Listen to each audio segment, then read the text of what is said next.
Actu Debout, prenez votre temps et abonnez-vous à la chaîne, cela nous aide beaucoup et nous encourage à continuer à faire du bon contenu. Si vous aimez la vidéo, DONNEZNOUS un pouce en l'aimant, merci et profitez du reste de la vidéo. Les incidents à la frontière avec nos pays voisins au nord, nous sommes des journalistes, quand on a l'information, on le partage avec la population. D'autant plus que quand il y a des morts d'hommes, on retrouve le visage des gens qui sont tombés au champ de bataille sur les réseaux sociaux. C'est des familles qui sont en deuil, c'est des gens qu'on enterre dans l'anonymat, c'est des gens qui ne reçoivent pas les honneurs dus aux sacrifices qu'ils ont fait pour le pays. On les enterre comme des chiens. Et donc, nous avons l'obligation de parler de ces choses-là qui se passent au nord du Togo. Et rappelez-vous que lorsqu'on a arrêté la famille Agba Bertin et qu'ils ont fait leur enquête bidon, ils ont conclu que l'attaque du 20 juillet dernier qui s'est déroulée à Kwekakandi, que c'est la dame Agba Bertin et des gens comme moi, Ferdinand et Olivier Ama qui ont financé cette attaque-là. Ferdinand a été qui se cherche dans le monde, qui ne sait même pas où poser sa tête. Olivier Ama aussi qui se cherche dans le monde, il ne sait pas où poser sa tête. Madame Bertin Agba, qui est malade et qui est rentrée au pays pour faire le deuil de son mari et se reposer un peu. On a ramassé tous ces gens-là et on a inventé des chefs d'accusation et on les accuse de terrorisme, d'attentat à la sécurité intérieure de l'État avec mandat d'arrêt international. Je vous ai lu les PV ici de nos fameux enquêteurs de la gendarmerie togolaise bien du SCRIC, dans lequel il a été écrit noir sur blanc que Ferdinand a été fait partie de ceux qui ont financé l'attaque du 20 juillet 2023 et 24 à Kwekakandi. Je ne sais même pas où ça se trouve. Et donc, aujourd'hui qu'il y a eu une nouvelle attaque, avant cette nouvelle attaque, il y a eu une incursion la veille et il y a eu une nouvelle attaque le 2. Madame Agba Bertin et toute la famille Agba qu'on a gardé au SCRIC, malgré le fait que le dossier soit vide et que tous les juges disent que le dossier est vide, Madame Agba Bertin qu'on a gardé là-bas, est-ce que c'est encore elle qui a financé l'attaque?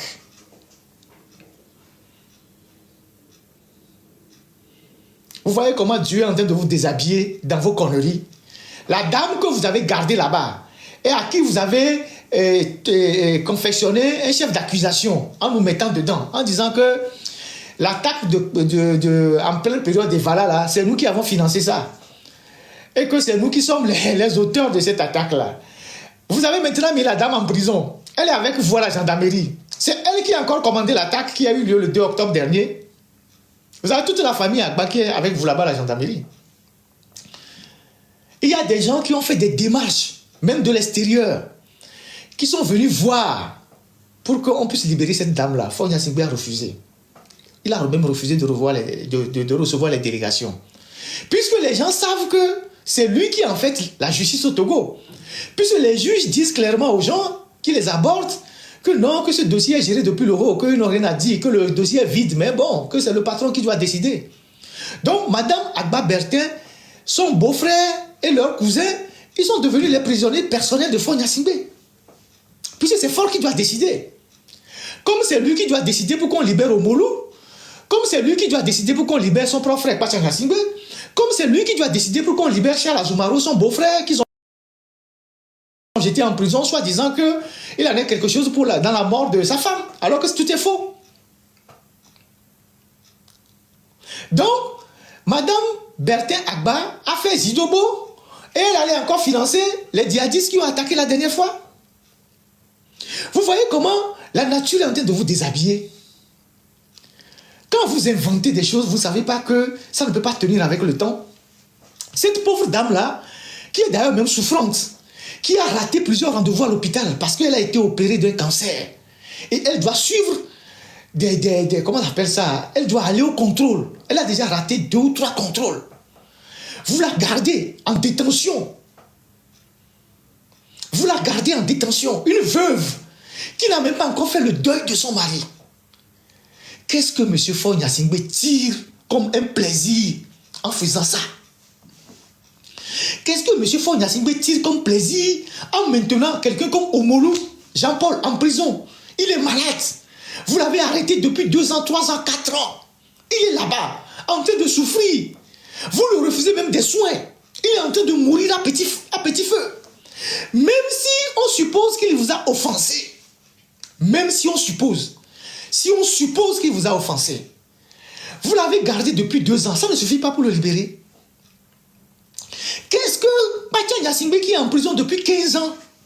Est-ce que ce n'est pas suffisant pour le libérer? Monsieur Charles Azumaro, que vous avez jeté en prison. Alors que c'est le monsieur, même quand sa femme a fait une crise, a pris sa femme dans son véhicule, il n'y avait pas d'ambulance, sa femme a fait la WC pour l'amener à la clinique Kodom.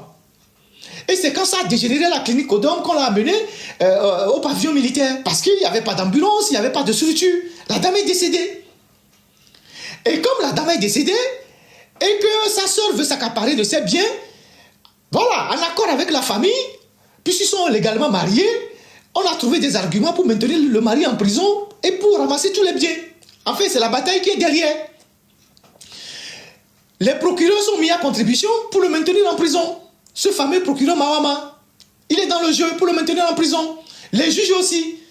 Et tous ces gens-là en privé, ils disent aux gens, oui, les dossiers là, c'est des dossiers signalés, c'est le patron seul qui décide. Donc c'est fort qui est la justice au Togo. C'est fort seul qui est la justice au Togo. Et pourtant, on nous a dit qu'avec la 4e République, ou bien la 5e, la justice sera maintenant plus indépendante. Ford même l'a dit en Chine. Il disait que la justice va être indépendante, plus indépendante, alors que c'est lui seul qui passe les coups de fil, qui tire les ficelles, qui maintient, qui est en prison, qui maintient tel en prison.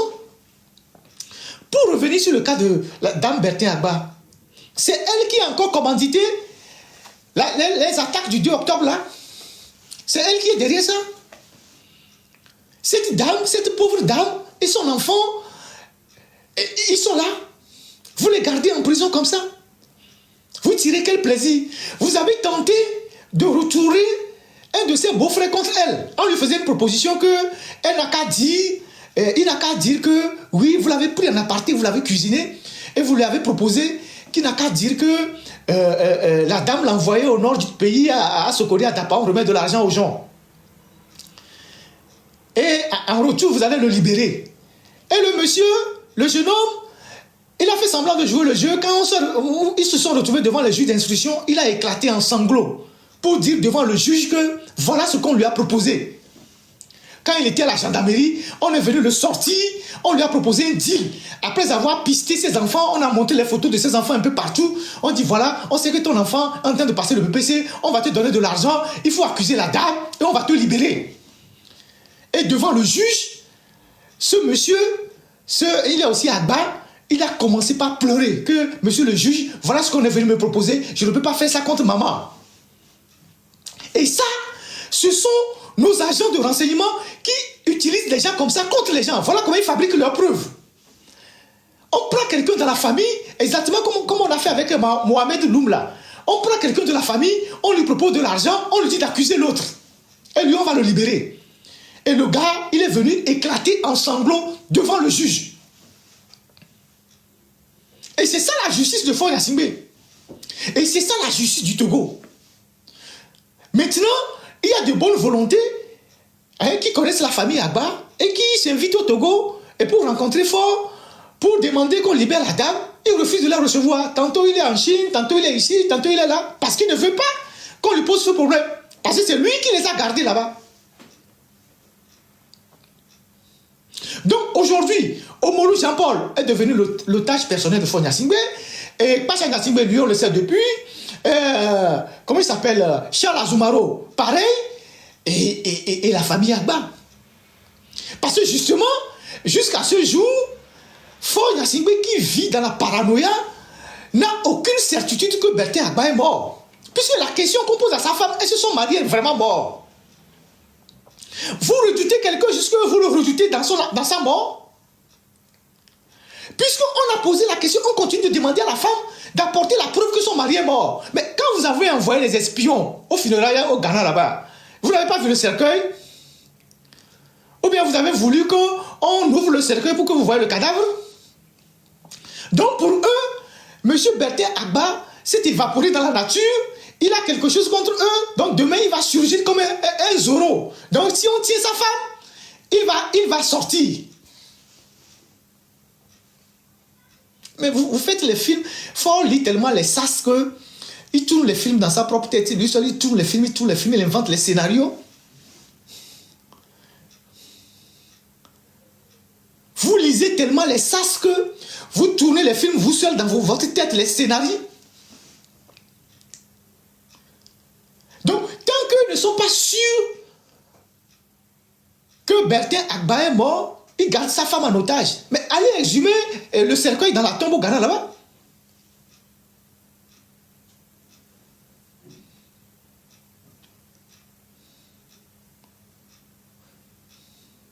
C'est quoi ce pays où vous avez des dirigeants qui sont tellement durs qu'ils ne veulent même rien pardonner à personne?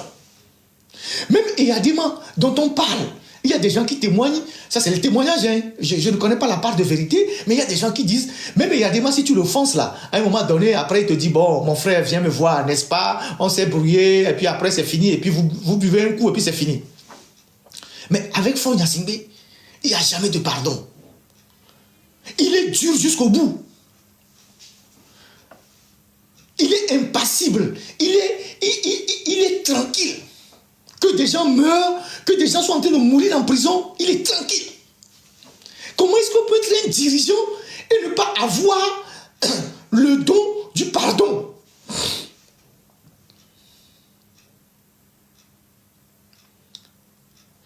Il faut penser à demain. Hein? Il faut penser à demain. La manière dont il est froid là, qu'il prie la providence comme c'est son projet de mourir au pouvoir. Parce que le jour où il ne meurt pas au pouvoir là, ce qui va se passer, la manière dont il est dur avec les gens. Cette femme-là, Agba Bertin, c'est une femme qui souffre, qui a le cancer, et qui a été opérée, et qui doit suivre ses traitements, les médicaments. Vous l'envoyez en prison pour un problème que vous avez eu avec son mari. Pour un problème que vous avez eu avec son mari. Où est la logique dans ça? C'est où la logique dans ça? Ce n'est pas surprenant, puisque son propre frère est en prison depuis 15 ans. Et il refuse de le libérer. C'est son frère du sang. Quel que soit ce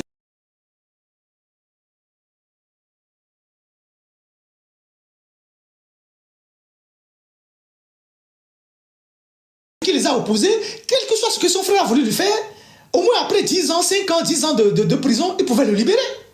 Beaucoup de gens sont intervenus dans cette affaire. Il a promis à tout le monde qu'il va le libérer. Il est toujours en prison. Donc quelqu'un qui traite son propre frère comme ça, celui qui n'est pas son frère, vous imaginez. Mais il faut penser à demain. Demain n'est pas loin. Nous avons nos propres projets. Je peux avoir un projet de mourir au pouvoir. Dieu peut ne pas être d'accord avec moi. Je peux avoir un projet de partir demain dans l'espace. Dieu peut ne pas être d'accord avec moi. Je peux avoir un projet, je ne sais quoi. Dieu peut ne pas être d'accord avec moi. Un matin comme ça, je peux être surpris par la providence. Et ce que je suis en train de faire aujourd'hui avec les gens peuvent faire la même chose avec moi demain. Les gens peuvent faire la même chose avec moi demain. Ali Bongo, il est en train de pleurer qu'on n'a qu'à libérer sa femme et son enfant. Et pourtant, quand il faisait les conneries là-bas au Gabon, il ne pensait pas à demain.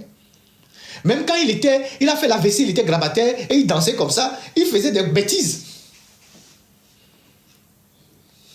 Après quand on l'a pris, il était là à crier make noise, make noise, make noise. À parler un anglais bizarre là, make noise, make noise. Vous avez vu les vidéos d'Ali Bongo, il dansait, il faisait comme ça avec son bras, il disait ouais, je suis solide, je suis ci, je sais. Il faisait massacrer les gens. Nous sommes des espèces fragiles. En tant qu'humains, on est fragile. Tout peut nous arriver à tout moment. Et nos plans ne sont pas les plans de Dieu. Je fais du mal aujourd'hui aux gens. Je suis dur avec les gens. J'ai le cœur dur avec les gens parce que j'ai fait un projet de mourir au pouvoir. Je vais échapper à la justice des hommes. Tu es Dieu. Tu es Dieu. Tu n'es pas Dieu. Ali Bongo aussi pensait échapper à la justice des hommes. Hein. Alpha Condé pareil. Et d'autres avant eux. Mais ils ont été surpris par le temps. Comme les Grecs le disent, le temps est le tombeau des rois et des princes. Le temps est le tombeau des rois et des princes. Fort lui-même là, il a fait 20 ans au pouvoir. Il est surpris d'avoir fait 20 ans au pouvoir. Il a vu les 20 ans passer comme 20 mois. Parce qu'il se rend compte que j'ai fait 20 ans au pouvoir. Il s'est rendu compte qu'il a fait 20 ans au pouvoir. Les 20 ans sont passés pour lui très rapidement. C'est pour ça qu'il n'envisage pas partir. Il a cru que les 20 ans, c'était l'éternité. Il est en train de boucler 20 ans au pouvoir. Et les 20 ans sont passés pour lui rapidement. Et il se rend compte que j'ai fait 20 ans. Même s'il n'a rien fait, de ces 20 ans, il s'est rendu compte que j'ai fait 20 ans. Et que je peux perdre le pouvoir à tout moment. Donc, soyons humains aujourd'hui pour que les autres soient humains avec nous demain. Il y a des gens qui sont dans la diaspora. Des gens que vous avez contrés en exil qui ne peuvent pas rentrer aujourd'hui. Des leaders politiques, les Tipi Achadam, les Kofi Yamyam, les Boko, pas mal d'activistes dans la diaspora qui ont eu des parents décédés et qui ne peuvent pas rentrer. Et vous êtes contents. Vous dormez tranquille. Ça ne vous dit rien. Vous pensez que ces gens-là qui accumulent autant de colère, qui accumulent, demain s'ils ont l'occasion de vous rendre les coups, ils ne vont pas vous le rendre?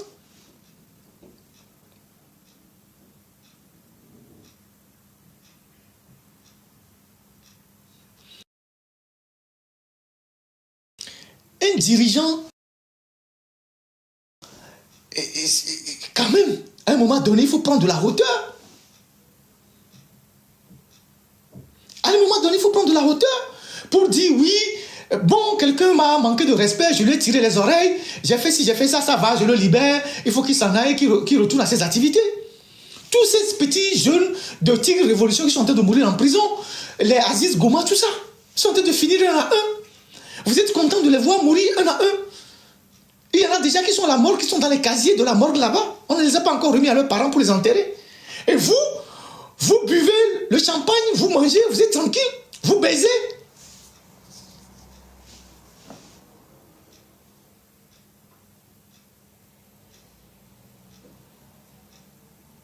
Et sommé Magnan. Donc, j'ai fini. Donc, pour revenir à cette attaque, voilà, pour revenir à cette attaque de Fawergou, bien évidemment, il y a des questions à se poser. C'est une attaque qui a été très violente, qui a fait, on ne connaît pas le nombre de morts exactement, mais Ebomaf a perdu presque 7 à 8 employés, et des employés compétents, des gens très compétents, des conducteurs de bulldozers, de pelleteuses, des gens qu'ils ont formés, et qui ont été touchés directement par les roquettes qui ont été tirées par les djihadistes. Et selon les informations, ces gens, ils sont venus en masse, au moins plusieurs centaines, dans lesquels il y avait des enfants et des mineurs. Le Togo, pour ceux qui ne le savent pas, a décidé pour stopper l'avancée de ces gens-là, des groupes armés, de construire des tranchées à la frontière. Je ne sais pas si c'est une solution qui est efficace, mais ils ont décidé de construire des tranchées à la frontière. Sur toute la frontière, c'est une frontière qui doit être, je pense, 120 ou 130 km. Donc, il y a des endroits où il y a la ville, comme Sekas et tout ça. Donc, de part et d'autre, ils sont en train de construire des tranchées pour ralentir l'avancée de ces gens-là vers le territoire. Je ne sais pas si c'est efficace. Au Burkina, ils l'ont essayé dans un village, Barsago. Les gens sont venus les massacrer. Mais au Togo, ils ont commencé par construire les tranchées. Ils ont remis le marché au génie militaire.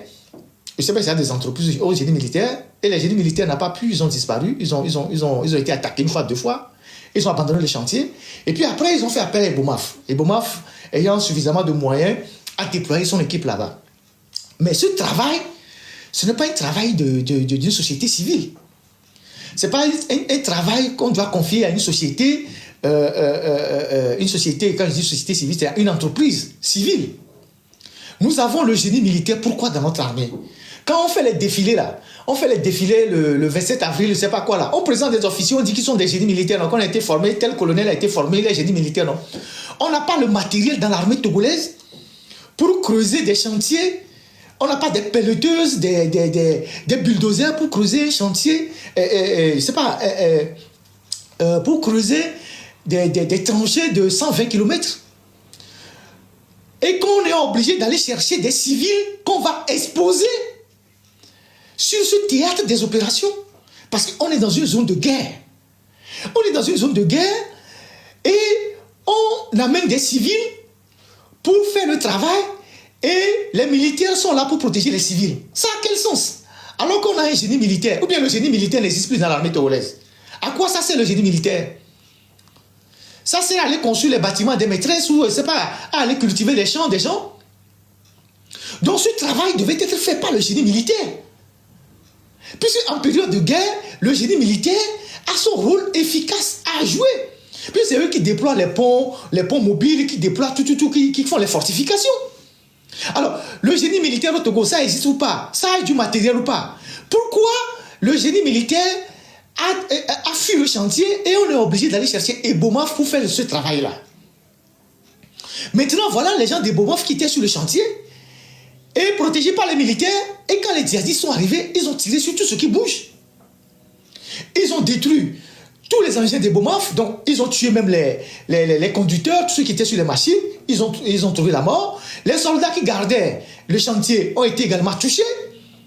Et on apprend qu'il y a des Turcs aussi qui sont morts. Parce que, pour ceux qui ne le savent pas, j'avais expliqué ça une fois ici, que lorsque les histoires de terrorisme ont commencé, ou d'attaques armées, le Togo a fait appel à la Biélorussie. Et les hélicoptères que le Togo a achetés, ce sont les Biélorusses qui conduisaient ces hélicoptères-là. C'est les instructeurs. Ils étaient au quartier de Nassablé. Ils étaient dans une villa là-bas, ils étaient une demi-douzaine, ils faisaient la ronde. Et c'est eux qui pilotaient les hélicoptères. Et maintenant, comme à Nassablé, ils étaient en pleine ville. Avant, la villa qu'on a louée pour lui à Nassablé, c'était la villa où il y avait le colonel, le général... excusez-moi, le général... il y a un général qu'on avait nommé à Dapaon qui était dans l'opération de Kondouaré là. Le général... il est Naouda. Le général... Kolemaga. Voilà. Donc, c'était la villa qu'occupait le général Kolemaga. Et quand ils ont fait venir les Biélorusses, ils ont chassé le général. Ça aussi, ça a créé des problèmes entre eux là-bas parce qu'ils n'étaient pas contents la manière dont ils ont chassé le général comme un malpropre. Et ils ont remis la villa aux Biélorusses. Ils ont placé les caméras, tout là-bas. Et donc, les Biélorusses étaient là-bas. Et de temps en temps, ils sortaient avec les militaires togolais. Et ils allaient sur les théâtres des opérations. Ils conduisaient les hélicoptères. Et comme Nassablé, c'était en pleine ville, donc ça a attiré, puis ils ont mis les caméras, tout ça a attiré la curiosité des populations. Et ils ont fini par les déplacer pour les amener dans le Pendjal, où on a aménagé un endroit pour eux, pour être pas trop loin de la résidence du préfet. Donc c'est les Biélorusses qui pilotaient les hélicoptères, et c'est des gens qui étaient trop livrés à l'alcool. Et généralement, ça créait des tensions entre eux et la hiérarchie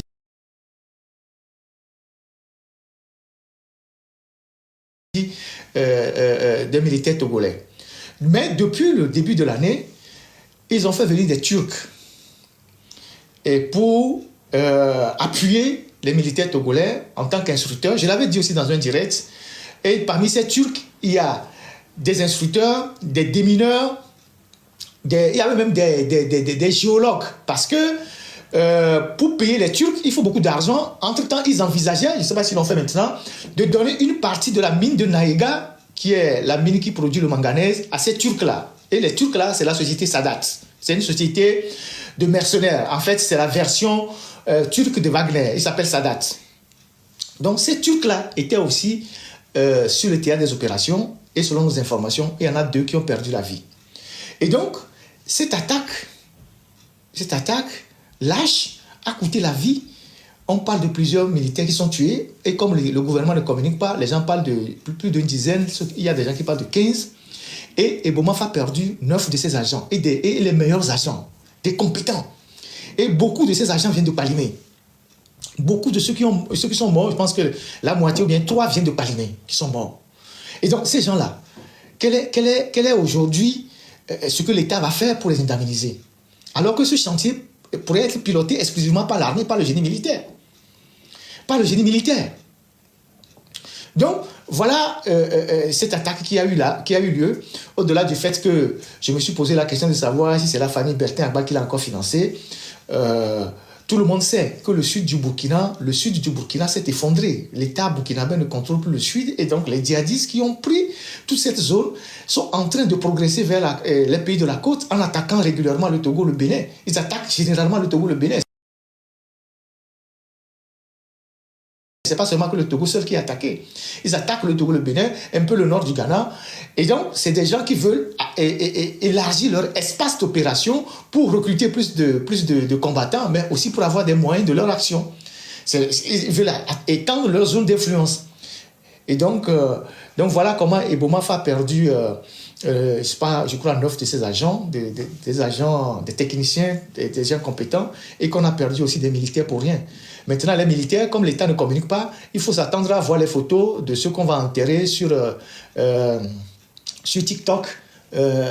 Sur TikTok ou, je sais pas, sur les réseaux. Les gens vont mettre les photos, ils vont mettre RIP, et c'est là, en ce moment que vous saurez que quelqu'un est mort, qu'on est en train de l'enterrer. C'est vraiment dommage. J'ai plaidé ici pour qu'on crée un cimetière des militaires. Vous avez des casernes, vous avez des camps qui sont sur 100 hectares, 200 hectares, 300 hectares. Vous pouvez prendre un petit endroit pour créer un cimetière des militaires. Et quand un militaire tombe sur le champ de l'opération, vous lui rendez au moins un minimum d'honneur. Vous l'enterrez dans le cimetière des héros de l'armée. Vous l'enterrez dans les cimetières des héros de l'armée. Hein? Même ça, vous n'êtes pas capable de faire ça. Même ça, vous n'êtes pas capable. Hein? Vous n'êtes pas capable d'aménager un cimetière dans une caserne. Dans une caserne. Hein? Pour enterrer les gens qui meurent. Dès qu'on ramène les corps, on leur donne à leurs parents, chacun va enterrer comme il veut. Après, on voit des vidéos des gens en train d'enterrer leurs enfants, sans aucune assistance. On ne voit même pas de préfet, personne. Et vous voulez que la troupe ait comment le moral pour continuer par faire le combat contre ces gens-là? Comment voulez-vous que les gens soient déterminés à combattre? Quand ils meurent sur le champ d'honneur, vous ne leur faites pas des honneurs. Vous ne les enterrez pas dignement. Vous ne les enterrez pas dignement. Parce que derrière, c'est des veuves, c'est des orphelins. Si vous les enterrez comme ça, vous en foutez de leur enterrement. Et quand ils viennent des orphelins, des veuves, ça veut dire que vous ne les regardez même pas. Et ça, ici, j'ai dit ça plusieurs fois. Vous avez un camp qui est à Gwa là-bas, le camp Fil, qui est sur des centaines d'hectares. Vous ne pouvez pas prendre un hectare pour faire un cimetière. Vous avez le camp de Temedia, qui est sur des hectares de ne pas finir. Vous ne pouvez pas faire un petit cimetière. Le camp Landia, vous ne pouvez pas faire des petits cimetières où vous enterrez les soldats qui meurent au champ de bataille pour leur rendre honneur. Ça aussi, vous êtes incapable de le faire. Vous êtes incapable de le faire.